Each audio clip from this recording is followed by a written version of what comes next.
రాష్ట్రంలో కూటమి ప్రభుత్వం అధికారంలోకి వచ్చాక దళితులకు రక్షణ లేకుండా పోయిందని వైసీపీ మాజీ మంత్రుడు ఆదిమూల సురేష్, కురసాల కన్నబాబు, వైసీపీ ఎస్సీసీఎల్ రాష్ట్ర అధ్యక్షుడు టీజేఆర్ సుధాకర్ బాబు పేర్కొన్నారు. బుధవారం కాకినాడ సూర్యకళ మందిరంలో వైఎస్ఆర్సీపీ ఎస్సీసీఎల్ రాష్ట్ర కార్యవర్గ సమావేశం రాష్ట్ర అధ్యక్షుడు సుధాకర్ బాబు అధ్యక్షతన జరిగింది. ఈ సందర్భంగా వారు మాట్లాడుతూ, కూటమి ప్రభుత్వం అధికారంలోకి వచ్చిన తర్వాత 11 మంది దళితులను హత్య చేయడం జరిగిందన్నారు. పాస్టర్ పగడాల ప్రవీణ్ అనుమానాస్పద రీతిలో మృతి చెందితే కేసు నమోదు విషయంలోనూ, పోస్టుమార్టం చేసే విషయంలోనూ పోలీసులు నిర్లక్ష్యంగా వ్యవహరించారన్నారు. అతన్ని అత్యంత దారుణంగా హత్య చేసిన ఆనవాళ్లు ఉన్నప్పటికీ సమాచారం తెలిసిన వెంటనే పోలీసులు వేగంగా చర్యలు తీసుకోవడంలో విఫలమయ్యారన్నారు. దీనిని బట్టే రాష్ట్రంలో క్రిస్టియన్ మైనారిటీలు స్వేచ్ఛగా, స్వతంత్రంగా తిరిగే పరిస్థితి లేదని అర్థమవుతోందన్నారు.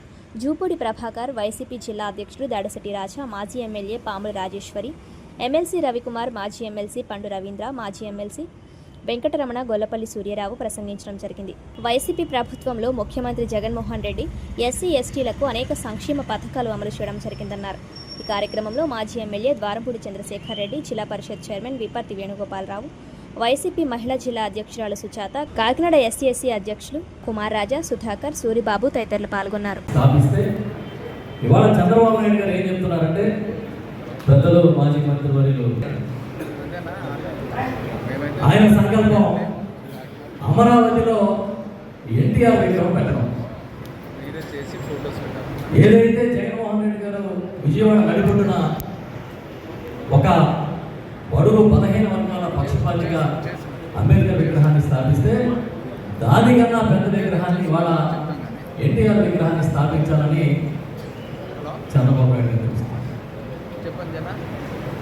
మీరు ఇంకా చరిత్రకి వెళ్తే చాలా విషయాలు ఉన్నాయి. కానీ మొన్ననే దళితుల పట్ల చంద్రబాబు నాయుడు గారి వైఖరికి, వారి పార్టీ వైఖరికి మొన్ననే జరిగిన చిన్న సంఘటన మనందరం కూడా ఈ సభలో మననం చేసుకోవాలని చెప్పి నేను కోరుతున్నాను. మోర్సేన్ రాజు గారిని కౌన్సిల్ చైర్మన్గా అక్కడ జగన్మోహన్ రెడ్డి గారు కూర్చోబెట్టారు. ఆయన్ని తెలుగుదేశం పార్టీ అధికారంలో ఉన్న మంత్రి ఒక ఆయన అడుగుతాడు, ఇదే మతం అని అడుగుతాడు. ఇంతకన్నా దిగజారుడు తనం ఏదైనా ఈ అధికార పార్టీ, అధికార కూటమికి ఉంటుందా అని మనం ఈ వేదిక నుంచి ప్రశ్నిస్తున్నాం. ఎప్పుడు కూడా దళితులంటే, దళితులు చేసే పోరాటం ఆత్మగౌరవ పోరాటం. ఈ ఆత్మగౌరవ పోరాటానికి మద్దతుగా నిలబడింది ఆనాడు రాజశేఖర రెడ్డి గారు అయితే, ఈనాడు జగన్మోహన్ రెడ్డి గారు. ఇది నగ్న సత్యం. కాబట్టి ఈ వారానికి చర్చించి మన పార్టీలో మన కీలకమైన విభాగమైన ఎస్సీ విభాగాన్ని ఏ విధంగా ముందుకు నడిపించాలనేది మీరు చర్చిస్తే, ఇక్కడ ఉన్న పెద్దలందరూ మేమందరం కూడా మీతో పాటు కలిసి నడుస్తాం, అడుగేస్తాం. ఏ పనైనా, ఏ వ్యవహారమైనా, ఏ ఉద్యోగమైనా మీతో పాటు మేము ఉంటాము, మీతో పాటు కలిసే ముందుకు వస్తామని చెబుతూ నాకు అవకాశం ఇచ్చిన పెద్దలకి కృతజ్ఞతలు. కాలంలో ఉండే బడులను నాడు నేటి పేరుతో సుందరీకరించిన చరిత్రలో మన హస్తం ఉంది. ఆయన పేరు ఆదిమూలపు సురేష్. మరి అన్న మన మధ్యలో ఉంటూ వారిని నేను సాధారణంగా స్వాగతం పలుకుతూ, అన్న మీ అంశం ఇప్పుడు కాదు, మీకు సాయంత్రం అవసరం. మంత్రిగారు పద్మనాభం గారు స్వరం బాగలేదట, సాయంత్రం కార్యకర్తల సమావేశంలో మాట్లాడుతున్నారు.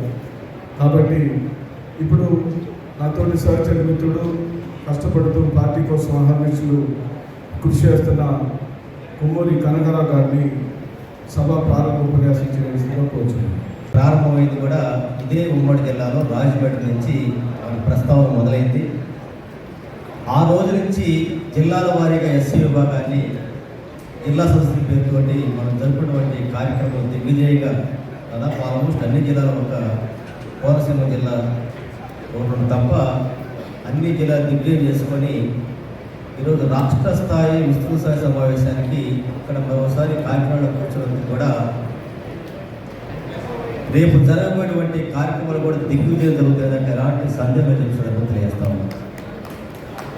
ఎందుకంటే ఇప్పుడు ఇది సాయంత్రం ఎలాగో మీటింగ్ ఉంది, ఉపన్యాసాలు ఉంటాయి. ఇక్కడ చేరినటువంటి వాళ్ళు మొత్తం కూడా వైఎస్ఆర్ కాంగ్రెస్ పార్టీకి సైనికులకి సైన్యంలో క్రీమ్ లాంటి ఎస్సీ విభాగం వచ్చినటువంటి ప్రతి ఒక్కళ్ళు కూడా చాలా కీలకమైనటువంటి వ్యక్తులు ఉన్నారు మొత్తం కూడా.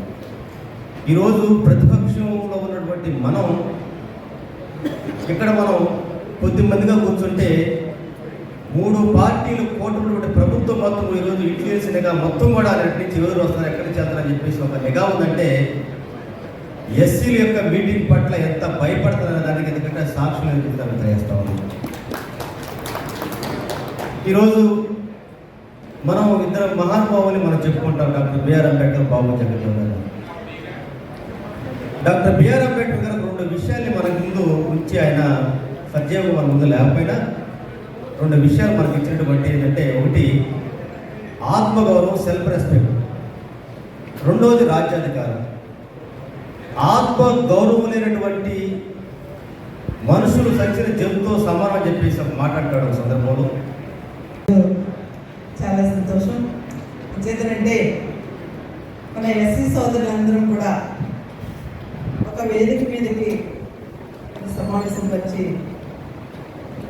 మనందరం కూడా మన నియోజకవర్గాల్లో జరిగే కష్టకాలన్నీ కూడా పాల్పంచుకునే అవకాశం కల్పించిన మన రాష్ట్ర అధ్యక్షులు సోదరులు సుధాకర్ బాబు గారికి, అలాగే వీళ్ళందరి యొక్క ఆలోచన, మనందరి యొక్క గోల్ని కూడా ఖచ్చితంగా వైఎస్ఆర్ కాంగ్రెస్ పార్టీని మన వ్యవస్థాపకులు గౌరవనీయులు మాజీ ముఖ్యమంత్రి వర్యులు వైఎస్ జగన్మోహన్ రెడ్డి గారి యొక్క నాయకత్వాన్ని బలపరిచి గ్రామాన్ని కూడా తిరిగి ఎన్ని మనకి ఇబ్బందులు వచ్చినా కష్టాలు వచ్చినా కూడా గ్రామాల్లో తిరిగి పార్టీని బలోపేతం చేసి రాబోయే రోజుల్లో అందరి గోళ్ళు ఒకటే, జగన్మోహన్ రెడ్డి గారిని ముఖ్యమంత్రి చేయాలి. ఆ ఒక్క గోల్తోనే మనం గ్రామాల్లో తిరిగి పనిచేద్దామని చెప్పి తెలియజేసుకుంటూ, ఆనాడు స్వర్గీయ ముఖ్యమంత్రి గారు రాజశేఖర రెడ్డి గారు మరి ఎస్సీలు అంటే ఎంతో అన్ని సంక్షేమాలు కూడా అట్టడుగు వర్గాలకి చెందాలన్న ఆలోచనతో మరి ఆయన అనేక మంది సంక్షేమాలు అందించడం జరిగింది. అదే స్ఫూర్తితో ఇంకొక 4 అడుగులు ముందుకేసి రోజుని జగన్మోహన్ రెడ్డి గారు మరి మనందరి యొక్క స్థితిగతులకు ఆనాడు రాజశేఖర రెడ్డి గారు ఏ విధంగా చేశారో అంతకు మించి చేసి వారిలో పేదరికాన్ని పోగొట్టాలి, వారిలో చదువుకోవాలి, మరి మంచి ఉద్యోగాలు చేయాలి అని ఒక ఆలోచనతో ఈరోజు జగన్మోహన్ రెడ్డి గారు చేయడం జరిగింది. మరి మెడికల్ కాలేజీలు పెట్టారంటే దాని మీద పోరాటం చేస్తాం మనం. ఈ యొక్క కూటమి ప్రభుత్వంలో ఈ ముఖ్యమంత్రి గారు మరి చంద్రబాబు నాయుడు గారు చేస్తున్నాక మరి పరిస్థితులన్నీ కూడా మనందరికీ తెలుసు, గ్రామాల్లో ఎదుర్కొంటున్నాం. ఆయన బహిరంగ సభలోనే చెప్పారు, వైఎస్ఆర్ కాంగ్రెస్ పార్టీ వాళ్ళకి ఏమీ సంక్షేమాలు చేయొద్దంటే. ఆయన రాష్ట్రానికి ముఖ్యమంత్రి కానీ పార్టీకి ముఖ్యమంత్రి అంటే పార్టీ పరంగా ఆ పార్టీలో చూసుకోవాలి తప్ప కానీ ప్రజలందరూ కావాలన్న ఆలోచనతో పనిచేసే పరిస్థితి లేదు. కాబట్టి ఆనాడు జగన్మోహన్ రెడ్డి గారు ఖచ్చితంగా కులం లేదు, మతం లేదు, పార్టీ లేదని పార్టీ రహితంగా పనిచేసి అనేక మందికి సంక్షేమాలు అందించడం జరిగింది.